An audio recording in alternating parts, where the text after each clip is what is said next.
Well folks, I'm Ed. A very warm welcome to my automotive channel. If you've never been here before, a very warm welcome to you. I'm not just into EVs, as you can see along here, there's all sorts of other bits and pieces. You have probably stumbled upon this piece if it's your first time here because you're interested in a Fisker Ocean. This is probably one of the best and most exciting EVs to hit the market in some time. I'm incredibly excited, and so much so that I've actually spending some of my hard-earned cash. So this is kind of everything you need to know about the Fisker Ocean, probably the one of the best EVs you've never heard of, and a company you might not have heard of, nor a designer that you have ever heard of either. So let's get right into it. Enjoy this one. I have fun making these, and I hope it's of some use to you. And it's official, the Fisker Ocean Extreme is the longest range electric SUV currently on sale in Europe, a WLTP range of 440 miles. So let's get right into it then. The Fisker Ocean, what you need to know. If you want a 7-seater, off you go. This is 5-seater only. They won't be introducing an extra 2 seats into the Fisker Ocean. So if that is one of the requirements that you need, then you need a 7-seater Model Y, because that's effectively what this car is competing against. Amongst other things, I suppose, the Skoda Enyaq, Volkswagen ID4/ID5 / new Ford Explorer. Certainly in trim levels, the price ranges goes from £35,500 all the way up to 69,000 with a heavily specced extreme trim. Henrik Fisker has been very clever in how he's set up his company. It's an asset-light company, meaning the cars will be built by a third party and it will be direct sales to the customer. So you will be buying pretty much like Tesla, buying over the internet. Other things that you might need to know is some of the packages that are available will be over the air. Now you won't be able to change things like 2-wheel drive and 4-wheel drive. You will be able to add various packages. All the cars will be built with the ability to have a winter pack, so that's heated windscreens, heated washers, etc, etc. But you only pay for what you need, and these will be available as over-the-air updates through the Fisker Flexee app. They're going to revolutionize the leasing world. They're going to retain ownership of the cars that they lease. You will lease them directly from Fisker themselves. There will be no fixed term. There will be no deposit, just a small sign-up fee. And you decide when you're going to hand the car back. It's as simple as that. It keeps it simple, keeps it flexible. Nobody wants to have to sign up to a 4-year deal with limited mileage in order to be able to afford one of these things. That is something that will be available in the future. They're hoping to roll that out towards the end of 2023. You will be able to finance your Fisker as well. They are tying up with JP Morgan and with Santander here in Europe in order to provide standard financial packages to buy your Ocean. So let's have a little look at warranties. The basic warranty is 6 years, either 60,000 miles or 100,000 kilometers. The powertrain warranty is 10 years all round, up to 100,000 miles or 160,000 kilometers. The battery warranty is also 10 years, and for those same durations, guaranteeing a minimum of 75%. And roadside assistance for 6 years, 60,000 miles or 100,000 kilometers. So the Fisker Ocean then. Fisker because it's named after its chief executive. Henrik is a Danish designer. Cars in his portfolio. The BMW Z8, he designs the Aston Martin Vantage, the baby Aston that turned around Aston in the day. He designed the DB9. Amongst other things, he's designed yachts and watches and everything in between. The Ocean, because it is being billed as the most sustainable SUV on Earth. That's a big claim. They're using everything in its vegan interior using upcycled materials like old t-shirts, rubber waste, recycled plastic bottles, abandoned fishing nets, and carbon fibre. This is already an award-winning SUV. They've already got 65,000 reservations. So if you're stumbling upon this at this point in time, you're going to have to join the back of the queue. There is no quick way to buy a Fisker Ocean right now, except for the fact that they are prioritizing the extreme trim. Obviously, SUVs in the market are a well-established sector. It's also the sector that gives the company the greatest profit margin. Now, in doing that, they are securing the future for the other projects that are along the way. We've got the Fisker PEAR, which is a city car. We've got the Fisker Ronin, which is a luxury coupe convertible. And they'll have the Fisker Alaska, which is the pickup version. So if any of those kind of tickles your fancy, it's the first of four is the Fisker Ocean, and then the rest will follow. They're hoping to get them all introduced before the end of 2025. Now, Henrik being the designer and being the chief executive, you'll find that the concept cars do not differ really at all from the final finished product. He's got an eye on actually producing cars, and as a designer he has facilitated that perfectly. Most cars take about 4 years to develop. These have all been developed in just 2. So there you go, fast moving, fast pace. Because of that 2-year cycle, they have been able to introduce things most rapidly, like digital scanning radar that can pick up small items. It can differentiate between a dog and a child and a bike and a car, etc., and that all helps. So that's the latest technology being introduced at a rapid pace before a lot of other manufacturers, simply because the design process is so much quicker. Initially going to be launched in 9 countries across North America and Europe, but the regulatory authorities, the homologation and certification is being done globally. It has to be commended, I have to say. It's taking a little bit longer than expected, granted, but it's a huge task, and I really wish them luck in getting it all in place as soon as possible. The Fisker Ocean is a clean Scandinavian design, for want of a better word. Think sort of IKEA. It has interesting elements within that design philosophy. I know the Ioniq 5 launch edition had a solar roof. The Fisker Ocean has a solar roof, can regain back up to 2,000 miles in ideal conditions per year, or 1,500 miles through normal kind of use and conditions. So this is going to have a reasonably sized battery pack. We don't actually know the real figures yet because basically Henrik doesn't want to give away his trade secrets to his competitors. However, we're all going to find out the first minute any of us plug our cars in to see what sort of charging capacity it has. They're touted at being 250 kilowatts plus. We don't know what the maximum charging rates are. Henrik is keeping a lot of this secret, so it remains to be seen. So another feature in the Fisker Ocean is the power bank, the ability to use the battery to power other things. Now, that's not uncommon in EVs. I call it vehicle to load, where you can be able you'll be able to plug in your 240 volt or 110 volt systems into that.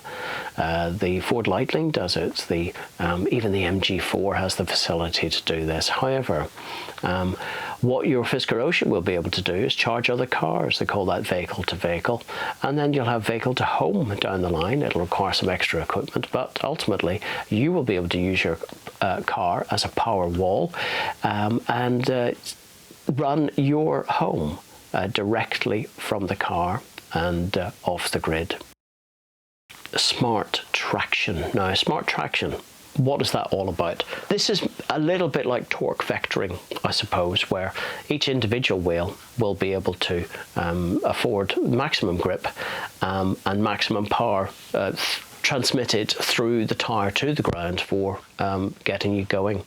Now, what we will be able to do in the Fisker Ocean as well is to maximize regenerative braking individually through individual wheels, and that is a fairly new concept for EVs as well. Magna have done a lot of development in this, and I'm assuming that that development has found its way into the Ocean through the Intelligent platform. So it's just a guess on my part, but I'm pretty sure that's the technology that's in here. The four-wheel drive Oceans as well have the ability to disconnect one of the drive systems to maximize efficiency. They're talking somewhere in the region of 9%. So that's interesting because that will give them an extra range advantage over a lot of their competitors. When motors aren't being powered, they still have a certain drag element to them because you never entirely demagnetize the motors. Interesting features like Holywood Mode, a 17.1-inch screen, the largest currently available in any car. Not only does it sit vertically, which is best for driving, it'll sit horizontally and rotate into Holywood Mode, as he calls it, into a 16:9 format for watching movies whilst you're stationary and charging, etc., or surfing the internet or whatever it's going to be. This car has full connectivity. It will also be able to do over-the-air updates. You've got California Mode. If you pardon the cat, this is Figaro. You've got California Mode. California Mode is just, it's a little bit of a gimmick. However, this car has Doggie windows, the rear three-quarter lights, and in the boot, or the trunk, as they say in the US, go down, as does the rear window. One-touch operation. It will open the sunroof on the Ultra, Extreme and Ocean Ones. In the Sport trim, you have still got a panoramic roof, but it doesn't open. In the Ultra, it's a normal glass panel, but it opens. In the Extreme, it's an opening panel with the added solar roof. You will have Limo Mode. Limo Mode is basically an armrest goes down and the rear passengers will be able to control their heated seats and all the HVAC controls in there as well. Fisker Pulse, that's the top of the range. 3D 360-degree sound system that is in the Ocean Extreme. In the lesser models, you're still going to get various levels of speakers. There's no doubt there's going to be good in all versions. As you progress up the trim levels, you're going to be getting slightly more speakers, slightly more volume. Right then, let's get on to the digital nature of the car company as well. They are going to have no dealerships. However, they will have Fisker Lounges. They'll have Fisker Lounge Pluses as well. Some will have just a display of a car, a little pop-up, a bit like Tesla did in the past. And the Fisker Pluses, Plus Lounges will have things like servicing availability and pickup availability for your cars. The way you're going to buy your Fisker Ocean will be slightly different as well. This digital company will be direct sales through the website. You put a deposit down of £250 in my case, $250 in the States. You'll get a reservation number, and of course they're prioritizing the higher trim levels at the moment. But when it comes your turn, you'll put back a sizable deposit or a deposit for a direct sale. So that's the way it seems to be working at the moment, and you'll be invited to finally spec your car online with all the options, and then you'll lock in that specification. When the car is delivered finally, then you will have to pay up the remainder. So they're talking about Flexee Leasing as well. Leasing through the app, no minimum term, no maximum term, and you can hand the car back with just 1 month's notice. Now there'll be a sign-up fee for that, so obviously the longer you keep the car, the longer that sign-up fee is distributed along. 3 trim levels: the Sport, the Ultra and the Extreme. The Sport has a smaller battery. It's got a conventional LFP, or a lithium iron phosphate battery. They are citing 273 miles range for that. Pricing will be from $37,499 or £35,970. Highlights of this model are the Fisker Pilot is standard with auto emergency braking. You'll have the big sky roof, which is effectively just a panoramic roof, and in this case it is non-opening. Next we move on to the Ultra. We now take a step up a little bit. They've got a four-wheel drive dual motor setup, $49,999 currently, or £49,880. As four-wheel drive, as I just said, it's got the hyper range battery of 379 miles. So that adds its hyper mode over and above the Earth Fun. So think of Earth mode as eco mode and fun as, I suppose, as a sport mode. So you've got a hyper mode to add that little bit of a boost to it. It has got a premium sound plus infotainment system. It's now got an opening sky roof. It has got California mode, which I suggested was lowering all of the windows. You've got the Doggie windows in the Ultra, which you do not have in the Sport. Over-the-air updates, as well as the winter pack, as I said, was available on all trims as an extra. It also has smart traction, so it's maximizing both acceleration and deceleration for regenerative braking. Finally, we get onto the extreme trim, $68,999 or £60,880 currently. And official figures just in, the WLTP range for the extreme is 440 miles. Uses the same battery pack, however, this is just a software update. They're releasing a little bit more of the battery pack to the extreme trims. Now, smart traction is included in that, where it was as an option on the Ultra. And that would be available from late 2023. They're talking about the certification of that getting approved and basically sending it to the cars with an over-the-air update. You will add boost mode onto your hyper mode, 0 to 60 in 3.6 seconds, or 0 to 100 kilometers per hour, 62 miles per hour in 3.9. Now, a sub 4 second car, over 550 horsepower and loads of torque, which should make it feel certainly lightning quick.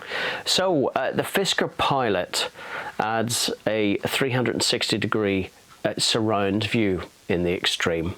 Yes, it adds 3 extra modes to include rear cross traffic, evasive steer assist, where if you turn the wheel to avoid something, it will continue with the maneuver. It has integrated drive assist, which are things like traffic jam assist, adaptive cruise, think of it as radar cruise, and lane centering. It has lane change assist, so you'll indicate and it should change lanes. I mean, those of you familiar with the self-driving in the Tesla models will be entirely familiar with this. And finally, it will have a Park My Car mode. Fisker Extreme will add Holywood Mode automatically without having to pay for an upgrade. That's that rotating screen. It adds Fisker Pulse Audio with a 575 watt stereo system and the 360 surround sound. And of course, it's got the Solar Sky roof. So the Solar Sky roof has the photovoltaic cells. It has got the solar panel in there. That will not be able to be upgraded even as an option on the Sport and the Ultra. So if that's what you really want, the only trim for you is the Extreme. The Extreme will include the winter pack, so you'll get heated seats, heated windscreens and nozzles, etc, etc. It has a remote vehicle locator and drive control. So let's have a look at various trim levels and the major features, and if you want this, the trim level that you would need to select.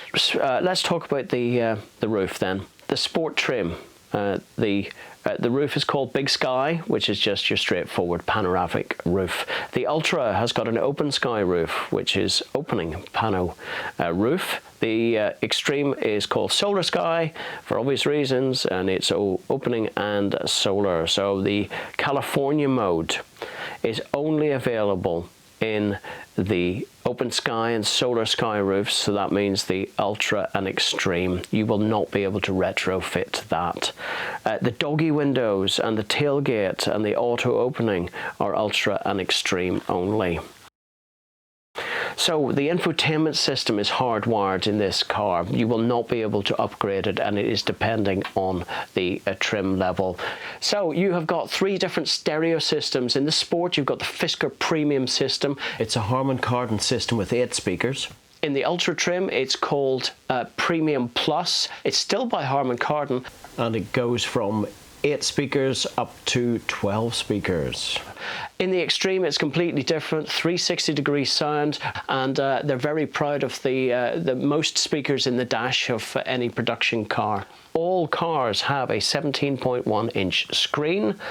However, only the Extreme has the Holywood Mode as standard, the revolve screen, but it is available as an over-the-air update and an extra in the other cars. Let's talk about the Fisker Pilot, which is the self-driving capability, the ADAS. All have, as standard, emergency auto braking using the digital radar. It includes car-to-car, pedestrian, cyclist, rear, emergency braking, and turn-across path. It includes blind spot monitors, a lane keep assist, emergency lane departure, traffic sign and light recognition, a standard cruise control with your standard speed hold. You'll have park sensors, auto high beam, door opening, so that's cyclists, etc. It'll warn you, front cross traffic collision. The Extreme adds rear cross traffic mitigation, evasive steering assist, integrated drive assist, which is effectively a radar cruise, so traffic jam assist, adaptive drive control, which is radar cruise, so if you see that mentioned in the trim, that's what they're talking about. A lane centering control, lane change and assist, and park my car. So if you want any of those, you should be able to get them as an over-the-air update. However, let's look at the cost of these options. So let's face it, the Ultra trim is not cheap. You're getting the larger battery, you're getting the opening windows, and you are getting the increased range. Now, the battery packs in these are NMC, they're nickel, manganese, cobalt batteries, giving the different architecture from the Sport, which are LFP, which are lithium iron phosphate batteries. If I'm going to spend £50,000 without options on an Ultra, I'm a bit upset that it doesn't come with radar cruise control. All the system is there. If you want it, you're going to have to buy it as an option. So this is called adaptive drive control. It's an option on the Ultra and the Sport as an over-the-air update, and will cost you £5,170 or $5,900. Effectively turns it into an Extreme with the adaptive driving. If you want rain sensing wipers, something as simple as rain sensing wipers, you will have to buy the Ultimate package. In your Ultra and Sport, they do not come with rain sensing wipers as standard. So the Ultimate package, available as over-the-air update, in the Ultra and Sport will cost you, again, $5,900 or £5,170. That is the same as the adaptive drive package. So if you wanted radar cruise control and rain sensing wipers, you'd have to spend an additional £10,000. Nearly $12,000 in order to achieve this. However, by adding the Ultimate package, you are effectively turning your Ultra and Sport into the Extreme model.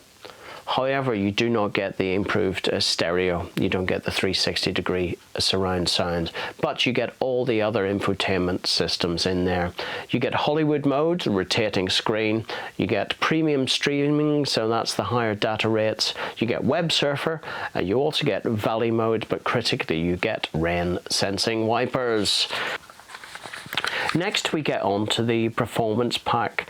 Now, if you have a Sport or Ultra, you will add Hyper Mode for £1,580 or $1,895. It improves throttle response, quicker steering, and increases the stability control.